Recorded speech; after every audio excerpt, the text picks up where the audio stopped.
Hello there, this is Yana for W+9 and thank you for joining me today.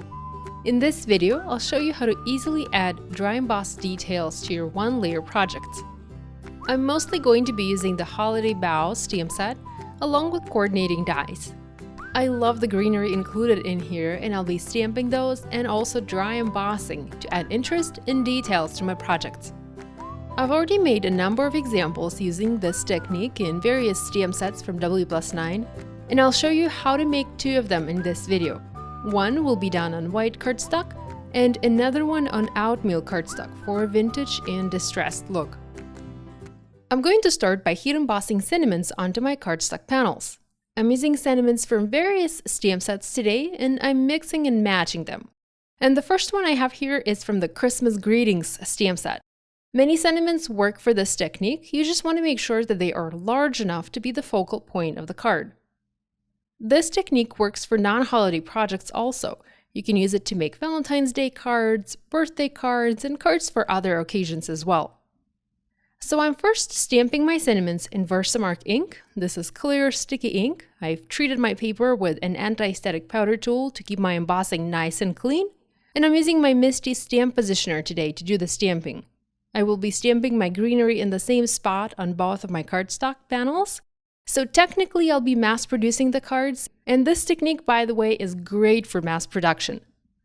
My second sentiment here comes from another stamp set, and this one is the Be Merry stamp set. I'm going to add white embossing powder and we'll heat set it with my heat tool on both of my panels. And now comes the fun part. We're going to stamp our greenery and do the dry embossing. I already know that I'd like the branches to come in from the top right corner and the bottom left corner, so this is where I'm going to do my stamping. Before I can actually stamp anything, I need to figure out my stamp placement. Because I'll be adding dry embossed details to these, I need to make sure I will have enough room for my dies on my panel. To measure if I have enough room, since the dies do have that extra metal edge around the cutting part, I'm actually going to place the dies onto the panel first. And here I'm starting with a panel where the sentiment is larger, so that my dry embossing doesn't go over the heat embossed sentiment. Once I have the dies positioned the way I want them, I'm going to tape them in place and we'll make sure they do not overlap. This is very important. If your dies overlap at this point and you do send them through the die cutting machine, you might damage your dies. So make sure they are next to each other and do not overlap at all. Next, I'm going to place the stamps that go with the dies on top of the dies. So basically at this point, the dies are only telling me where to place my stamps. They're there at this point only for that particular reason. And because these are coordinating dies, I can see through them and make sure I position my stamps properly. Once I have that done, I'm going to move my panel into my Misty. I'm going to close the Misty door and we'll pick up the stamps. Now I can remove the dies. I do not need them here at this point. We can go ahead and ink up our images and stamp them onto the panel. I'm using W+9 Last Leaf dye ink and double stamping those onto both of my panels. I'm going for the same design, just different sentiments. Once I stamp these, they do look like they are a bit too far apart. But fear not, we will add some images in the background and the end piece will look nice and full.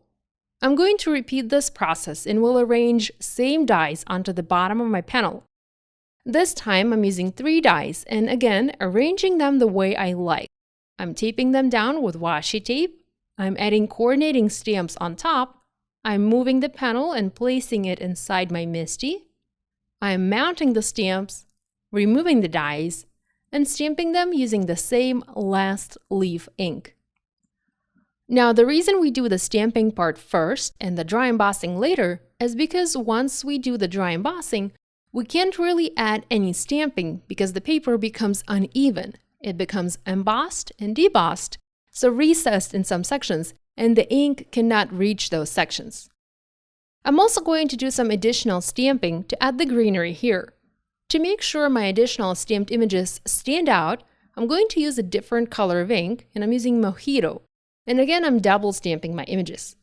By the way, you don't need to use a Misty for this technique.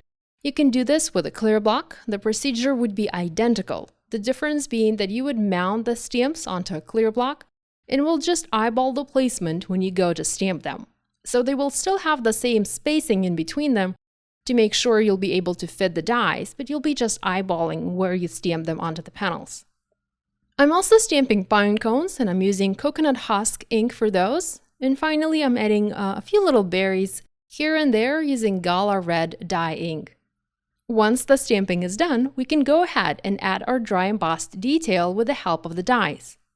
Because we measured the space between the branches with the help of the dies, there's now enough room to place both of the dies at the same time. And you want to make sure to add the dies to the images you want to emboss at the same time. So for example, you cannot emboss one branch in that bottom cluster and then come back and emboss another next to it. Because when you do the second embossing run, the first embossing will be flattened. So you need to emboss all of these at once. So all of the branches in the bottom at once, and then all of the branches at the top at once. I'm using my Platinum 6 die cutting and embossing machine and my embossing sandwich. The embossing sandwich is different for every die cutting machine, and you'll need to check the instructions manual for your specific machine to know the proper sandwich. You will, however, need a 10 embossing mat from Spellbinders to be able to emboss with your dies. So I've run my dies through the machine, and I'm going to carefully remove them and show you the embossing up close. And I love the way this turned out. It really adds a lot of texture to the otherwise simple card. I'm going to position the dies on the coordinating stamped images in the top corner of my panel and will emboss those. Now to emboss these at the top, I need to only partially cover my base panel so that I do not cover the section that has been already previously embossed. Because like I said, the pressure from the machine will flatten that embossing. After we've added the embossing to our panel, we can go ahead and add some ink blending to help the heat embossed sentiments and the dry embossed details stand out. The one on the oatmeal cardstock, the sentiment on the oatmeal cardstock, is barely visible, and the sentiment on the white cardstock is completely invisible. Of course, you could have heat embossed those in embossing powder that is more visible, so isn't white, or could have stamped those in any color of ink, but I knew that I would be adding ink blending to help the dry embossed details stand out, so this is why I went with white embossing powder.